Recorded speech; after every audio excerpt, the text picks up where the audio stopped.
دوستو بزرگوں، آج میں آپ کو جو ہے نا ایک ایسا عمل بتا رہا ہوں کہ جو حاجی عبدالوہاب مرحوم رحمۃ اللہ علیہ نے جو ہے نا کئی لوگوں کو تبلیغ جماعت سے جو لوگ منسلک تھے ان کو انہوں نے فرمایا تھا اپنی زبان مبارک سے، اور ان کے جو ہے نا وہ اللہ کے بزرگ تھے، اس نے ساری زندگی اللہ کے دین کے لیے وقف کر دی تھی۔ انہوں نے ایک عمل بتایا تھا سورہ فاتحہ کا اور سورہ اخلاص کا، جو لوگ اس عمل کو کریں گے 41 دن کا یہ عمل ہے کہ آپ نے 41 دن تک اس عمل کو پورا کرنا ہے، لیکن 41 دن کے اندر اللہ کے فضل و کرم سے آپ کے تمام معاملات، آپ کی اگر فقر و فاقہ ہے تو وہ مالداری میں تبدیل ہو جائے گی، اور آپ کی تمام پریشانیاں، اگر کسی بیماری کے لیے پڑھیں گے تو بیماری، اگر آپ بندش کے لیے پڑھیں گے تو بندش ختم ہوگی، اگر آپ رشتے کے لیے پڑھیں گے تو آپ کو رشتہ نصیب ہوگا۔ تو باقاعدہ ویڈیو کا آغاز کرتے ہیں۔ اعوذ باللہ من الشیطان الرجیم، بسم اللہ الرحمن الرحیم۔ السلام علیکم ورحمۃ اللہ وبرکاتہ، الصلاۃ والسلام علی رسول اللہ۔ ربی اشرح لی صدری ویسر لی امری واحلل عقدۃ من لسانی یفقہوا قولی۔ میرے دوستو بزرگوں، حاجی عبدالوہاب مرحوم رحمۃ اللہ علیہ جو ہے نا تبلیغ جماعت کے جو ہے نا بہت بڑے بزرگ تھے، جو اب اس دنیا میں نہیں رہے، لیکن ان کی جو زندگی تھی انہوں نے پوری زندگی تبلیغ جماعت کے لیے جو ہے نا وقف کر لی تھی، یہاں تک کہ جو ہے نا ان کا کوئی گھر وغیرہ نہیں تھا۔ اس کی تمام جو ہے نا یعنی 24 گھنٹے کی جو زندگی تھی وہ ریمنڈ میں گزرتی تھی، یا دنیا کے مختلف ممالک میں یا پاکستان میں کہیں پر بھی کوئی اجتماعات وغیرہ ہوتے تھے تو وہ جو ہے نا تبلیغ جماعت کے ساتھ وہ جو ہے نا اس دورے پہ ہوتے تھے،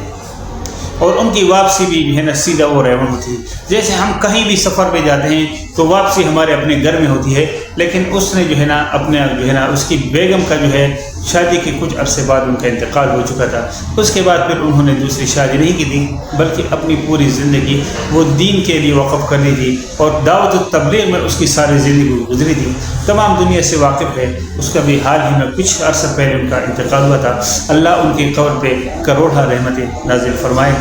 انہوں نے پوری زندگی جو ہے نا اس دین کے لیے وقف کر دی، اور وہ جو ہے نا مستجاب الدعوات بھی تھے، اور جو ہے نا اس کا جب بیان ہوتا تھا صبح جو ہے نا عموماً فجر کی نماز کے بعد اشراق کی نماز تک ان کا جو ہے نا مستقل ایک بیان ہوا کرتا تھا، جو مولانا یوسف رحمۃ اللہ علیہ جو ہے نا یہ فریضہ تفویض کیا تھا کہ آپ صبح کی جو ہے نا مستقل بیان جو ہے رائیونڈ کی مسجد ہے وہاں پر یہ ان کا مستقل جو ہے نا مرتے دم تک ان کا جو ہے نا یہ ایک سلسلہ تھا کہ وہ صبح کی نماز کے بعد بیان ان کا مستقل ہوتا تھا۔ تو اس میں جو ہے نا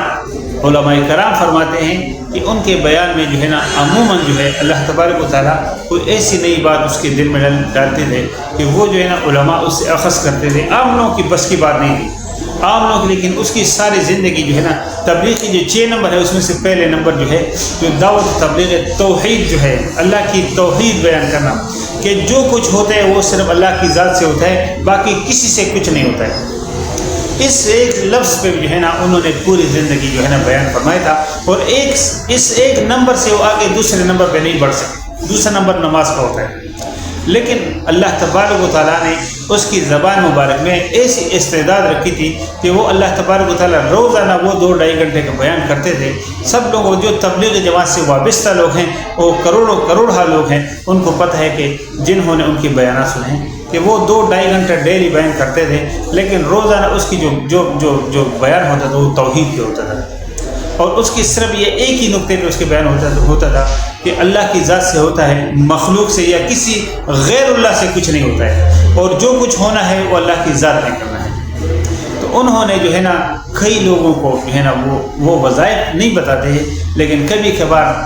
جو لوگ ہوتے ہیں اللہ کے بزرگ ہوتے ہیں ان کی زبان سے پھر کوئی ایسا عمل جو ہے نا وہ کسی کو بتلاتے ہیں تو وہ سنت نہیں ہوتا ہے، لیکن یہ ان کی سنت بن جاتی ہے، اور پھر جو ہے نا جو لوگ اس کے اوپر عمل کرتے ہیں ان کو جو ہے نا دنیا ان کی جو ہے نا سنور جاتی ہے۔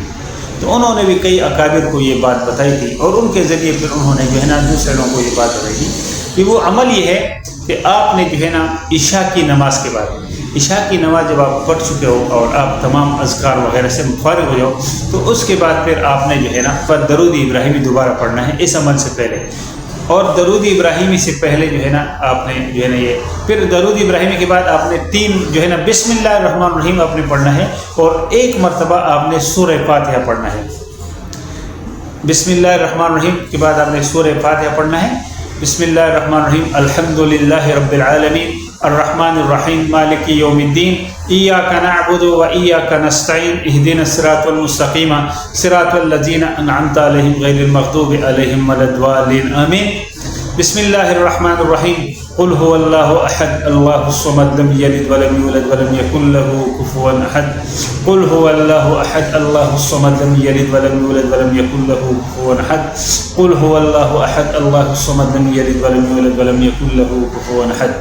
یہ جو میں نے آپ کے سامنے ترتیب سے بیان کیا ہے کہ بسم اللہ الرحمن الرحیم، پھر سورہ فاتحہ، پھر بسم اللہ الرحمن الرحیم، پھر 3 مرتبہ سورہ اخلاص، یہ 1 مرتبہ ہو گیا، اور آپ نے یہ 41 مرتبہ روزانہ کرنا ہے، روزانہ 41 مرتبہ کرنا ہے، پھر 41 مرتبہ اسی طرح پڑھ کے پھر آپ نے 3 مرتبہ درود ابراہیم پڑھنا ہے، اور جو ہے نا پھر آپ نے اللہ تبارک و تعالیٰ سے دعا کرنی ہے، اور پھر یہ عمل آپ نے 41 دن تک روزانہ کرنا ہے۔ اس کے دوران میں 41 دن کے دوران میں انشاءاللہ تعالیٰ اللہ کے فضل جو ہے نا وہ آپ کے ساتھ شامل ہو جائے گا، اور آپ کی جتنے بھی، اگر آپ غریب ہیں تو مالدار بن جائیں گے، اگر آپ کسی بندش کے لیے کر رہے ہیں تو آپ کی بندش انشاءاللہ ختم ہو جائے گی، کیونکہ سورہ